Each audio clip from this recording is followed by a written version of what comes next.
আসসালামু আলাইকুম ওয়া রাহমাতুল্লাহি ওয়া বারাকাতুহু। ওয়ালাইকুম আসসালাম রহমতুল্লাহ। ভালো আছেন? আচ্ছা, আপনাদের যে প্রশ্নটা, সে প্রশ্নটা হচ্ছে হিয়াজুরি সম্পর্কে, মানে গোলাম মঈনুদ্দিন হিয়াজুরি নাকি?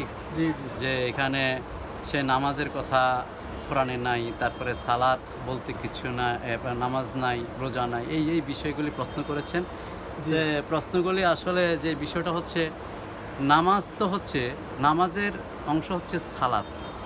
সালাদটাই হচ্ছে নামাজ। আর সোম মানে রোজা। তো এইখানে এইটা তো কোরআনে একেকটা ভাষা একেকটা। এখন কোরআনে নামাজ নাই, রোজা নাই, সালাত নাই, তারপরে হচ্ছে রোজা, এই শব্দগুলি যে মানে গোলাম মঈনুদ্দিন হিয়াজুরি বলতেছে, এগুলি আসলে অজ্ঞতার পরিচয়। এবং আরেকটা প্রশ্ন কী জানি করেছেন, সেখানে করেছেন যে উনি 2 পয়েন্ট গাঁজা মানে যেটাকে জায়েজ আছে এগুলি বলছেন। এগুলি আসলে বিতর্কিত বিষয়, বুঝছেন? এই বিতর্কের সাথে কোনো ধর্মের বা তরিকতের কোনো সম্পর্ক থাকতে পারে না। আপনি বিতর্ক জিনিস করবেন বা ইসলামটাকে মানে ইয়ে করবেন, প্রশ্নবিদ্ধ করবেন, তরিকতকে প্রশ্নবিদ্ধ করবেন, এটার জন্য আপনাকে মানে কেউ প্রাধান্য দেয় না। এটার জন্য আপনাকে রাস্তায় বা জনসভায় বা সুশীল সমাজের কাছে ছেড়ে দেয় না। আপনাকে ছেড়ে দেওয়া হয়েছে, বা আপনাকে বলতে ওই ব্যক্তিকে আমি বলছি না, প্রত্যেককেই বলছি যে আমরা যখন কথাগুলি বলবো, দাড়ি, কমা, সেমিকোলন রেখে যেন আমরা কথা বলি। আরেকটা প্রশ্ন করছেন যে আপনি ওনার সাথে, গোলাম মঈনুদ্দিন হিয়াজুরির সাথে আপনার একটা রিলেশন করে। আসলে শোনেন, একটা স্টেজের মধ্যে অনেক আলেম ওলামা যায়।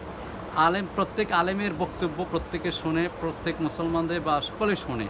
তা আমার বক্তব্যের সাথে আপনার বক্তব্য, আপনার সাংবাদিকের বক্তব্য বা অন্যান্য ব্যক্তিদের বক্তব্য যে এক হয়ে যাবে, বা অন্যান্য আলেমদের বক্তব্য যে এক হয়ে যাবে বা আমার হয়ে যাবে, তা নয়। একটা স্টেজে অনেক ধরনের আলেম থাকতেই পারে। তো সে ওই স্টেজে ছিল, আমিও ছিলাম। সে ঢোলবাঁশি বাজাইয়া মরণকালে কবর দিবে, এটা তার অবস্থান। সে মানে গাঁজা কী জানি বলছে 2 পয়েন্ট, এটা তার অবস্থান। সে বলছে যে নামাজ রোজা বলতে কিছু নাই, তারপর রোজা বলতে কিছু নাই। এই যে এগুলির সাথে আমার কোনো মত নাই। এগুলি আমাকে মানে সে তো যেভাবে বিতর্কিত হচ্ছে, তার চেয়ে বেশি আমি বিতর্কিত হচ্ছি। দেখেন, আমি খুবই সাধারণভাবে চলি। আমার গৌসুল আজম মাইজভান্ডার দরবারের একটি অংশ হচ্ছে রহমানপুর দরবার শরীফ।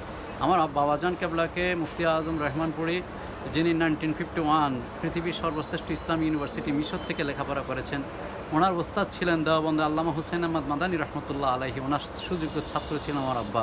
1946 সালের কথা বলছিলাম।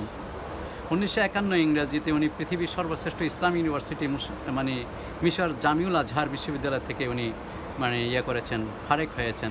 তো ওনার সন্তান হয়ে আমি এমন ধরনের কথা আমি বলতে তো পারিই না, এটাকে আমি অ্যাকসেপ্টও করতে পারি না। কারণ আমার বাবাজান কেবলা বা আমাদের মাইজবান্ডার দরবার, রহমানপুর দরবার, আমরা নামাজ পড়ি, 5 ওয়াক্ত নামাজ পড়ি, আল্লাহ জিকির করি, নবীর তাজিম করি, আউলিয়া কেরামকে ভালোবাসি, রোজা রাখি।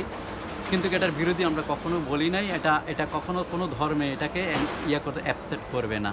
ধন্যবাদ আপনাকে। আমি আমার যেহেতু একটা অবস্থানে চলে যাব, আমি এখন প্রোগ্রামে যাচ্ছি। আপনি আমার সংক্ষেপে একটা মতামত চেয়েছেন। শেষ মতামত হচ্ছে এটা, তার বক্তব্যের সাথে আমাদের কোনো সম্পর্ক নাই। সুন্নিয়ত তরিকতের, বিশেষ করে গৌসুল আজম মাইজভান্ডারি রহমানপুর দরবারে কোনো তরিকতের এবং মানে ইসলামের কোনো সম্পর্ক নেই। ধন্যবাদ, ভালো থাকেন। আমার কথাগুলো এডিট না করে সঠিক